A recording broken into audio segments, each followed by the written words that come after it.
alim, nabi, rasul, kenapa mereka minta hidayah? Kalau yang jahil sudah, yang baru separuh ilmu sudah, yang sudah berilmu tidak beramal sudah, yang meyakini yang batil sudah. Sekarang kita tanya, kenapa nabi tetap minta hidayah? Kalau 4 tadi menceritakan tentang diri kita, tapi kalau kemudian yang kelima, kenapa Nabi dan orang-orang soleh yang mengikuti jalan para Nabi, yaitu para sahabat, para tabi'in, dan kita yang berusaha untuk mengikuti mereka, ridwanullah alaihim, kenapa kita masih tetap minta hidayah? Karena belum tentu apa yang antum dapatkan kalau sudah benar itu menjamin antum itu meninggal dalam keadaan itu. Kita apa pernah menjamin bahwasanya kita akan mati husnul khatimah dalam keadaan iman? Siapa yang menggaransi iman kita? Tidak ada. Minta hidayah supaya Allah itu memberikan istiqomah setelah kita dapat ilmu yang benar. Bukankah Allah menunjukkan lembaran-lembaran kehidupan sejarah, banyak orang yang mereka itu bertabur iman di awal kehidupan, tetapi mereka matinya murtad. Bal'am bin Ba'urah, apa kurangnya Bal'am bin Ba'urah? Hidup pada zaman Nabi Musa, di mana doanya dikabulkan oleh Allah setiap waktu-waktu yang sempit dan terdesak. Sampai Malik bin Dinar berkata, karena mujabud da'wah fi syada'id. Kalau sudah bicara tentang Bal'am bin Ba'urah, Masya Allah, doanya selalu dikabulkan oleh Allah dalam keadaan genting. Kata Malik bin Dinar rahimahullahu ta'ala ketika menafsirkan surat Al-A'raf 175. Tapi matinya murtad.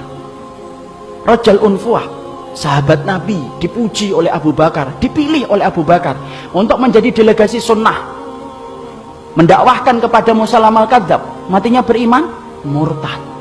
Ubaidillah bin Jahsy yang pernah menyelamatkan kehidupan agamanya sampai ke Habasyah, ketika Nabi masih di Mekah, ikut di dalam hijrah yang pertama, hijrah yang kedua ke Habasyah, beriman? Tidak, murtad di Habasyah. Kecintaannya minum khamr menjadikan dia murtad. Seorang muadzin yang diceritakan oleh Imam Qurtubi, murtad ketika kemudian tergiur dengan pesona seorang wanita yang dia lihat ketika adzan di tempat yang tinggi. Orang dulu ketika adzan naik ke tempat yang tinggi, melihat seorang wanita begitu cantik, turun, ini gentle dia ini, turun, dia katakan dia cinta sama wanita itu. Wanita itu berkata, tidak bisa kamu nerima kamu, karena kami Nasrani dan kamu Muslim. Loh, dengan apa saya bisa diterima?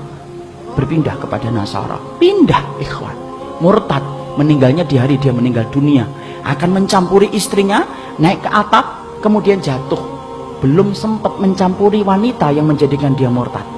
Siapa yang menjamin? Ini yang kemudian kita khawatirkan. Minta terus hidayah. Kenapa kita minta hidayah walaupun kita itu sudah memelihara jenggot, sudah kemudian ngaji, istri kita sudah kemudian berhijab yang syar'i, kegiatan kita sering datang ke kajian ilmu, bertemunya kita dengan orang yang solih, terus kita menjaga hangatnya iman. Tapi kenapa kita tetap minta hidayah walaupun ikhtiar sudah kita lakukan? Karena tidak ada yang menjamin antum akan masuk surga kecuali Allah.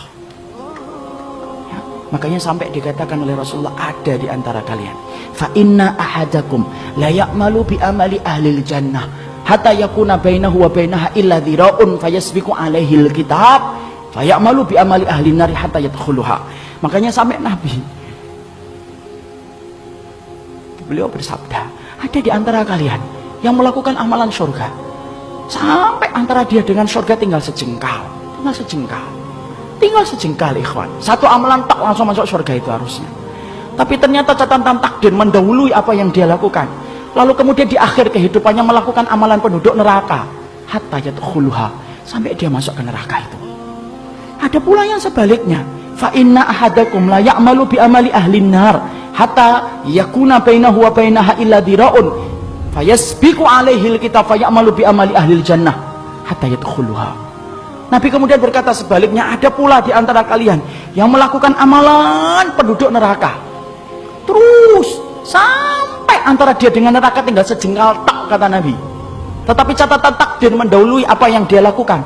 Dia melakukan amalan penduduk surga sebelum meninggal dunia, lalu kemudian Allah masukkan ia ke dalam surga.